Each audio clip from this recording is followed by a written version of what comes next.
The first thing I remember is waking up to the smell of damp earth and the taste of metal in my mouth. My eyes fluttered open, struggling to adjust to the dim, flickering light of a single, naked bulb hanging from the ceiling. I was lying on a cold, concrete floor, my wrists and ankles bound by rough, scratchy rope.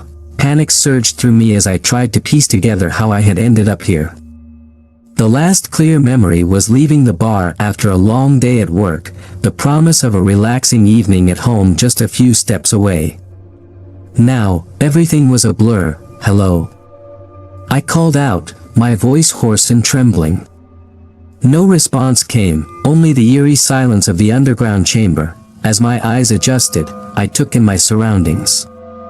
The room was small, its walls lined with a grotesque array of tools, saws, knives, pliers, and devices whose purposes I could only guess.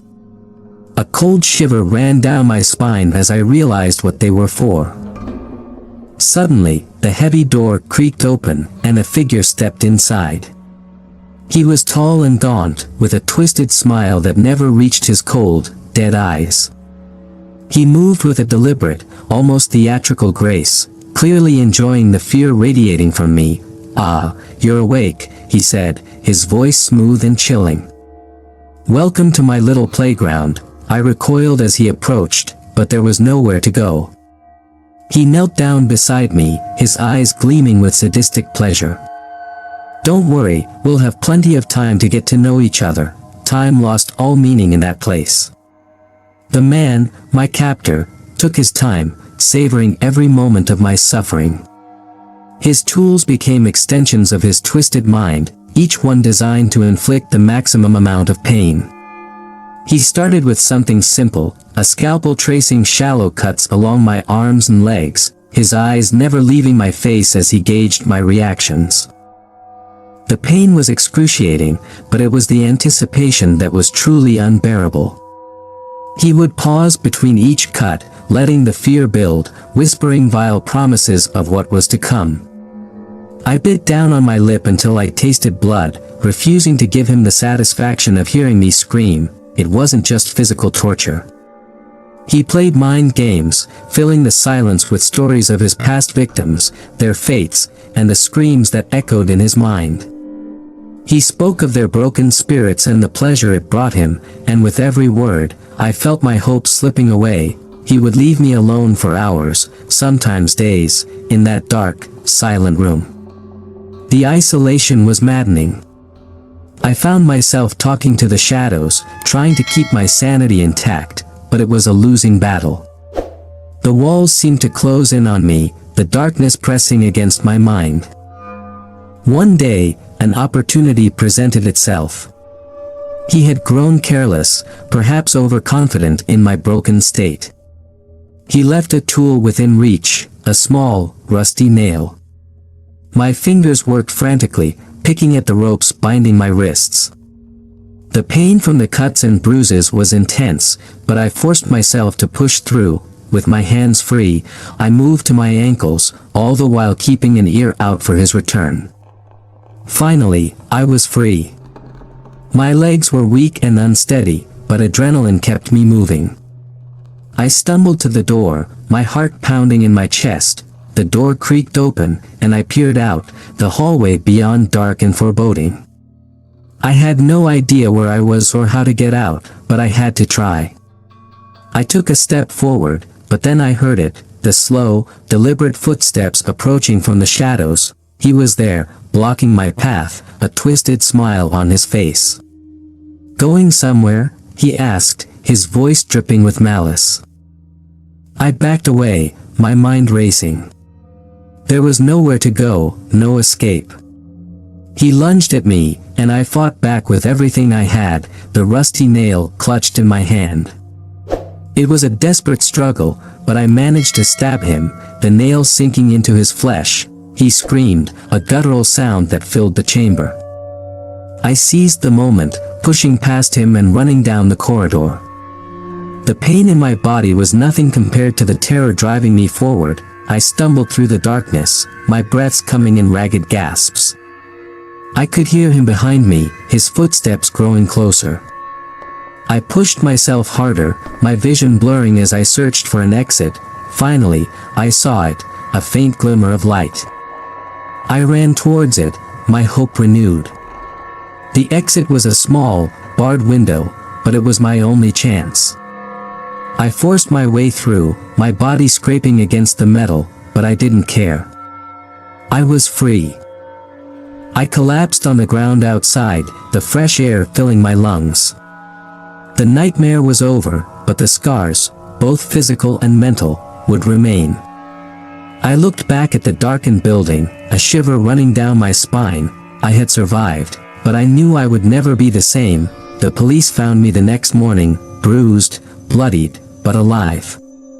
My captor was gone, his lair abandoned. They never found him, but I knew he was out there, somewhere, watching, waiting. Every night, I relived the horrors of that place. The screams, the pain, the darkness. But I am determined to move forward, to reclaim my life from the shadow of his evil. In the end, I am a survivor. And I will never let him win. The weeks following my escape were a blur of hospital visits, police interviews, and therapy sessions. I was safe, but the memories haunted me. Every shadow seemed to hide my captor, every sound echoed with his sinister laughter. Sleep was a luxury I could barely afford, plagued as I was by nightmares that brought me back to that dark room. My therapist, Dr. Monroe, was patient and kind, but no amount of talking seemed to ease the terror lodged in my mind. It's a process, she would say, healing takes time, but time felt like my enemy. I was constantly looking over my shoulder, convinced he was out there, watching, waiting for the perfect moment to strike again. In an attempt to rebuild my life, I moved to a small town several hours away from the city. It was peaceful, a stark contrast to the chaos and noise I had left behind. I found a job at a local bookstore, its quiet, comforting atmosphere a balm to my frayed nerves.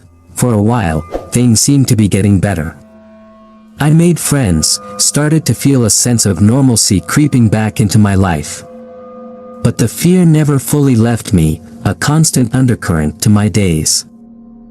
One evening, as I was closing up the store, I felt a prickle of unease. The street outside was deserted, the only light coming from the dim street lamps. I locked the door and turned to leave when I saw it, a figure standing across the street, cloaked in shadow. My heart skipped a beat. I tried to tell myself it was just my imagination, but as I walked to my car, I could feel eyes on me, cold and piercing. I quickened my pace, fumbling with my keys. The figure didn't move, but the sense of being watched intensified. That night, the nightmares returned with a vengeance. I saw his face, heard his voice, felt the cold, unyielding metal of his tools against my skin. I woke up drenched in sweat, my screams echoing in the empty house. The next day, a package arrived at the bookstore, addressed to me. My hands trembled as I opened it, revealing a small, rusted nail, the same one I had used to escape. Along with it was a note, written in a familiar, scrawling hand, "Miss me?" Panic surged through me. He had found me. Somehow, he had tracked me down and was toying with me, letting me know he was close. I went to the police, but without concrete evidence, there was little they could do. "We'll increase patrols in your area," they said, but it did little to ease my fear. Days turned into weeks, each one more agonizing than the last. I lived in a constant state of alertness, barely sleeping, jumping at every sound. I knew he was coming for me. It was only a matter of time. One night, as I sat in my living room, trying to distract myself with a book, the light suddenly went out. My heart pounded in my chest. I grabbed a flashlight and crept through the house, every nerve on edge. In the kitchen, I saw it, a figure standing in the doorway, illuminated by the beam of my flashlight. His twisted smile was the stuff of nightmares. "Hello again," he said, his voice dripping with malice. Before I could react, he was on me, his grip like iron. I struggled, but he was too strong. He tied me up, just like before, his eyes gleaming with sadistic delight. I missed our little sessions, he whispered, his breath hot against my ear. He dragged me to his car and drove to a new location, another secluded hideout far from prying eyes. The room he brought me to was eerily similar to the first, filled with the same array of horrific tools. The days that followed were a blur of pain and terror. He was more brutal this time, pushing me to the brink of my endurance. He took his time, savoring every scream, every plea for mercy. His eyes were cold and devoid of any humanity, his enjoyment derived solely from my suffering. He used new tools, each one designed to inflict maximum pain. He laughed as he worked, a sound that echoed in my mind long after the physical agony had faded. I was a plaything to him, a toy to be broken and discarded at his whim. The isolation was the worst part. He would leave me alone for hours, sometimes days, the darkness pressing in on me, my own thoughts becoming my enemies. I found myself talking to the walls, begging for release, my mind teetering on the edge of madness. He watched me, his eyes glittering with amusement. "You're breaking," he would say, "I can see it. Soon, you'll be just like the others," but he underestimated me. The human spirit is resilient, and despite everything, a spark of defiance remained within me. I bided my time, pretending to break, letting him believe he had won. One day, while he was distracted, I managed to free myself again. My hands shook with pain and exhaustion, but adrenaline drove me forward. I grabbed one of his tools, a heavy wrench, and crept up behind him. With a surge of strength I didn't know I had, I struck him, the wrench connecting with a sickening thud. He collapsed, unconscious, and I seized the moment, running for my life. The cold night air hit my face, filling my lungs with fresh, clean air. I ran, my legs weak but determined, until I saw lights in the distance, a small farmhouse. I banged on the door, screaming for help, and a kindly old couple let me in. They called the police, who arrived just as my captor emerged from the shadows, his face twisted with fury. He was arrested, taken away in handcuffs, his reign of terror finally at an end. In the days that followed, I was finally able to begin healing. The police found evidence of his other victims, and he was charged with multiple counts of torture and murder.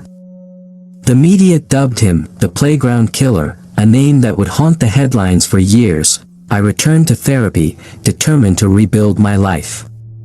The nightmares persisted, but with time and support, I found a way to cope. I moved again, this time to a place where I felt truly safe, and slowly, I began to reclaim my life. As I sat in my new home, surrounded by the warmth of friends and the comfort of safety, I knew I was forever changed. The scars, both physical and emotional, would never fully fade. But I was a survivor, stronger than ever before, and though the shadows still held their fears, I faced them with newfound courage, knowing I had the strength to overcome whatever darkness lay ahead.